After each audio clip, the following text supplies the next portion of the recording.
catching from the red rifle. Yeah. I could definitely do this shit with a 40,000-year-old Tom Brady. You know? Yeah. So I think that's the move for them. 49ers, man. All right. All right, everybody. All right. Listen up. Cue the music. I think it need to be like a violin, maybe like a slow piano, something going on. Maybe like give me a sax. We'll do something. We'll put something in the background here. We should anyways. I am sorry. I've been doubting the 49ers for so long. Pretty much all season. I've ranked them pretty much with the Patriots as saying they ain't played nobody. And when they did play somebody, they got embarrassed. Yeah. The Patriots, fuck you. I don't care. I still don't believe them. You shouldn't. I'm not going to believe them until they prove to me that they can beat a team that's worthy of anything. The Niners, I gotta take my hats off to them. They're the real deal. Destroyed. They are the real deal. Dismantled Green Bay. Even when I don't even think that was their best football. But defensively, they are unstoppable. And Kittle's a monster. He is. Like I don't see where you beat them. I mean, I think the best way to beat them is to run directly at them. Yes. That is what you have to do, but you have to do it all game, and you have to be able to succeed enough to be like, okay, we can stick with this. Yeah. The problem is nobody can hold on to that hope. Yeah, like I said, they play the wide nines type defense. So there's gaps there on the outside. Yeah. There's gaps there on the inside because the defensive ends are playing so far out. So there's room there. But those linebackers are really great. They're really great. And the problem is that when you get to throwing on them, like Aaron Rodgers found out last night. The D-line is in your backfield. The D-line is in you're wearing the same jersey. Yes. We've had a couple games where we talked about the Niners and Bosa wearing somebody's jersey or, whoever. It's pretty bad at this point. Like, I'm not sure. I'm really excited. Even though I obviously pull for the Ravens a lot, I am so interested in seeing this Ravens versus 49ers game. Oh, yeah. Because I think it'll probably be one of the best games of the season. Oh, yeah. Absolutely. I mean, other than that, I don't know who. If anyone's going to be the 49ers in the regular season, it's going to be the 49ers. It's going to be the Ravens. Or anybody's going to beat the 49ers, it's going to be the Ravens. Yeah. Anybody's going to be the Ravens, going to be the 49ers. Okay. So this game has got like, I don't know how you can get any more hype for this game. You don't even have to be a Ravens or a 49ers fan. If you like football, that's the game you need to watch. Yeah. But 49ers fans, faithful, Niner gang, I apologize. I was wrong. The 49ers are the real deal. Damn. Wise Amigro takes the L on that one. I'm going to take the L on that one. Takes a big man to do something like that. I like it. Oh, another thing about that is I watched Aaron Rodgers take off on Bosa a couple times. Yeah. He's faster than Bosa. So it makes me feel pretty good about Lamar's chances. Yeah, so when he was in the pocket and Bosa got there first, Bosa was fucking him up. Mm-hmm. Not just Bosa, just that D-line in general. Yeah. But whenever they let Aaron Rodgers roll out, he was taking off on them. Yeah. I don't know what Aaron Rodgers runs in the 40. Probably not fast. But it was looking like I wouldn't even want to twist my lips to say he runs a 4.5. But that's what it looked like. I'd say I'm going to say 4.7. 4.7? Yeah. Yeah, 4.7 sounds like a fast quarterback. Yeah. But, man, he was taking off on that D-line. So that D-line is really strong, really quick, but straight line speed. It's going to be That's going to be the move that Lamar's going to have to make. And don't let nobody get their hands on Lamar, because Lamar is still kind of frail. Even though he gained that weight, he's still kind of frail. still a little skinny. So if you were putting just a preview of the next game. A preview of the next game? If you were putting your money on it, who would you pick?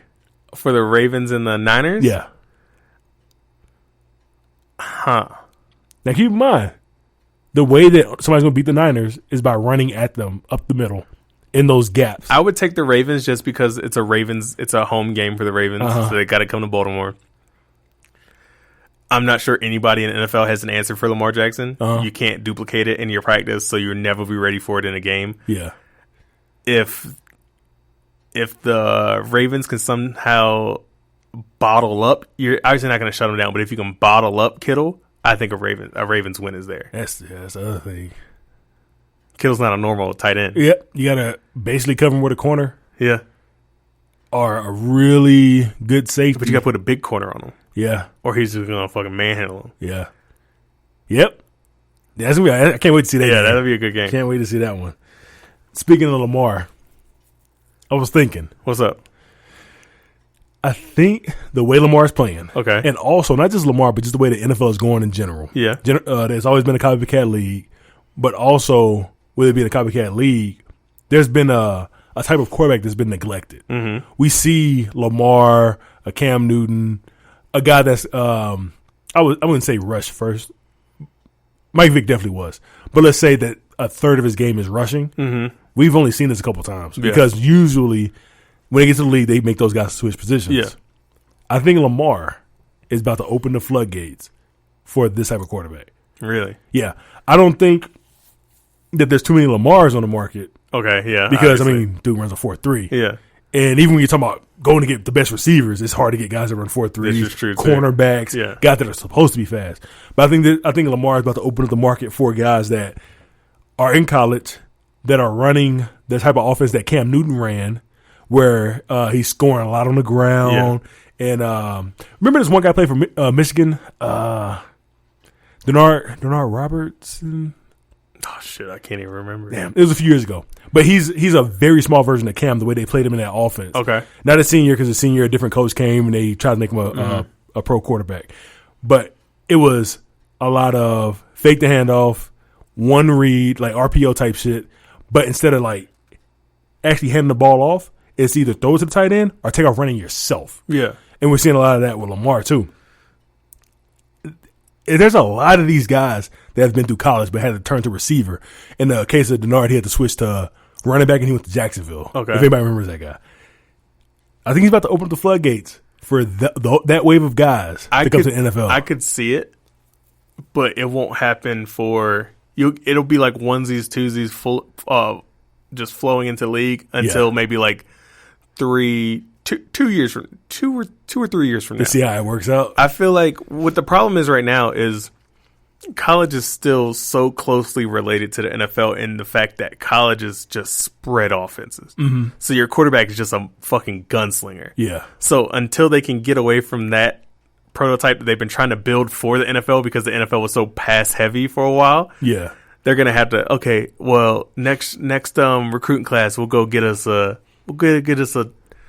fast guy that can sling the rock too. Oh, so you're gonna see it come down the pipeline. Yeah, it's gonna have 5 years. It's gonna have to build up before they can actually get there. So it's gonna have to be.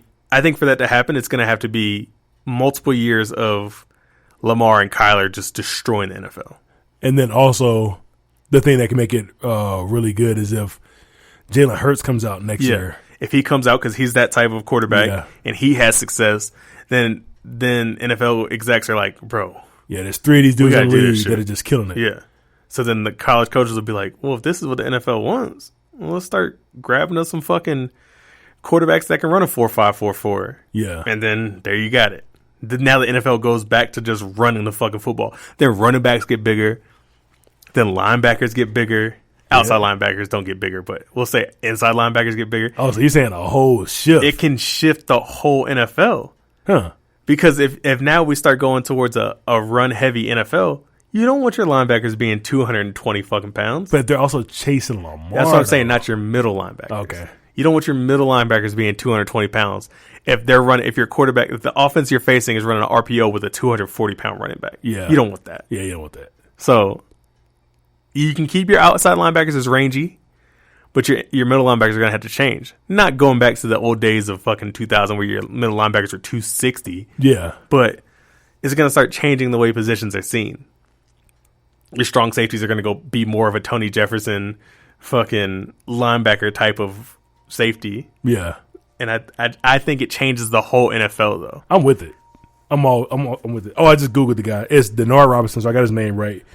He ran a 4.32 at his combine, which is right along with Lamar did. Yeah. Only difference is he's a lot smaller than Lamar. I don't have his weight on here, but he's only 6 foot. Lamar's what, 6'2"? Yeah. And I would be willing to bet he only weighed 195 pounds. Okay, yeah. But definitely that type of prototype. But the thing is, even when you're trying to get these fast quarterbacks, Lamar's just a better passer. Yeah. And I'm not sure if he's a better passer as far as reading or anything like that, because I see the type of offense they're running is very canned. I could tell he's making 1 or 2 reads. Yeah. Motherfucker's accurate, though. Yeah. And that's where I kind of worry about Jalen Hurts. Because when I'm watching these guys play in college football, not just Jalen Hurts in general, but just college football, the receivers are so dominant and they're running so open. You're just watching guys just huck it down the center of the field to wide open guys. And it's like, I can't even evaluate a quarterback on that. Yeah, how do you really tell somebody's a good quarterback if every time they throw their top receiver the ball, their top receiver burns somebody wide the fuck open, and there's not a guy 20 yards within? Like, and I think that's why NFL scouts have a hard time grading quarterbacks. Because whenever I watch stuff or hear people talk about college quarterbacks, they're like, "Oh, look at his completion percentage. He's so accurate." It's like, first off, they're throwing a lot of screens. The screen game has been used in college for years. Yeah. They're throwing a lot of screens. And then also when they're throwing the ball downfield, they're throwing to wide open guys. So, the completion percentage is going to be around 70. Yeah. Or in Burrow's case, fucking 80, 70, 80%. It's insane. Not going to stand up in the NFL. No. But, so, I'm kind of wondering, man. We'll see what happens with that. I'd be interested to see how that changes. All right. So, last thing I want to talk about before we tally up our picks from last week or this past week. Jason Garrett, man, the Cowboys. They're calling for that man's head. Calling for it. And the funny thing is, he's been the coach there for like 9 or 10 years. Yeah. They've been calling for it since day one. But now Jerry's out here like, bruh. Yeah. We're getting out-coached. It ain't looking good. Do you think this is squarely on Jason Garrett? No, I think it's got obviously Jason Garrett is not doing what he's supposed to be doing. Obviously, we're seeing that. Yeah. But this is Jerry Jones' fault, too. He's allowed this shit to happen for almost 10 years. Yeah. And he thought that they could out-talent bad coaching. Yeah. So he's sitting here and he's like, well, I'll just pay the top guys. It doesn't matter if my quarterback sucks. If I pay the top guys, they'll just play football better than everybody else. And we're seeing that that's not really how it works. Yeah, there's definitely a component to Jerry Jones. I think it's a huge component. They've been talking about this. I've been, Cowboys fan since I was a small child. I've been hearing this ever since the end of the Super Bowl runs in the 90s. Yeah. It's always been, if Jerry Jones gets his hand out of the pot. Yeah, that's been these coaches coach. That's been forever. Now, it seems to me that it's been, maybe because Garrett is not pushing back on him. I remember the days of like Bill Parcells and, Dave Camp, like a whole bunch of other guys, where that Jerry Jones is literally coming down to the field. Yeah. At the end of games, like clutch time, it's like, oh shit, it's 5 minutes left. Jerry Jones on the field, walking through the players, talking to the coach. Yeah. And I feel like I haven't seen that as much with Garrett, but it could be just because Garrett's just doing what the fuck he says in the first place. He ain't got to come down there. I have no idea. So there's an aspect of Jerry Jones, but there's no point even talking about that because he owns the team. Yeah. So now you got to figure out how to win around Jerry Jones. And I'm always about continuity, man. Don't fire the coach after the first year. I'm the type of dude that says, hey, like you said, hey, let Freddie Kitchens have another year here. Yeah. You don't fire a coach after 1 year. No. Because there's no continuity. No. You're setting your quarterback back. There's a couple reasons I would say don't fire Jason Garrett. One is they fixed Dak. They did. Dak was probably the 12th best quarterback last year. And statistically, even though I know people want to push back on it, statistically he's a top 3 quarterback in just about every category. Yeah. So they fixed that. You got that. Receivers. They got them. They're good. They signed one or they traded for one. That's great. And they've developed one that is really good. Tight ends. We need to work on that. We need to work on that. O-line seems like it's better in theory than it is on paper or like on the field, but they're still good. Defense, hit or miss, but you got the linebackers there. They got 3 linebackers. They only play 2, but they got 3 linebackers. They, to me, could use a safety. And the cornerbacks are good. Good cover men. They're not picking out the ball or anything like that, but they're good cover men. The pieces are in place. They only have, by my account, 2 needs? They need a tight end, and they need some defensive tackles. Other than that, the tools are there. Jerry Jones is doing his part, opening the wallet and paying the guys need to be paid. So how do you not put it on Jason Garrett walking out the door? The only thing I think that could save him, and it's 2 sides of this argument. The only thing I think that could save him is what they've done with Dak. They made him so good. Is that Garrett's doing? It's probably a lot of Kellen Moore, but also it could be Dak or it could be Garrett just from the fact that he was a quarterback in that town. He could be a mentor to Dak. There may be something there. There may be something there.